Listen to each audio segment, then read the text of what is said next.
7 શ્લોકો છે. પેલા શ્લોકમાં ભગવાનને લખીને બતાવ્યું, શ્રુત્વા ગુણાન ભુવન સુંદર શૃણ્વતાંતે નિર્વેશ્ય કર્ણ વિવરેર હરતોંગતાપમ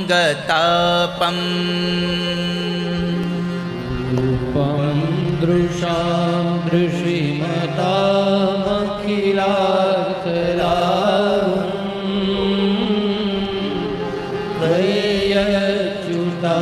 વિશતિ ચિત્તમપદ્રવમ.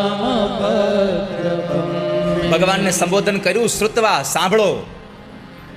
કારણ કે પહેલાના સમયમાં નામ નહોતા લેવાતા, હવે નામ લેવાનો વારો આવ્યો છે. પત્ની પોતાના પતિનું નામ લે.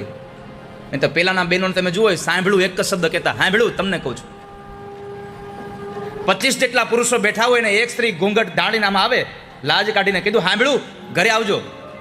એક માણસ ઊભો થતો. આટલી મર્યાદાઓ હતી આપણી. સાંભળ્યું, આ સાંભળ્યું શબ્દ રૂકમણીએ આપ્યો છે.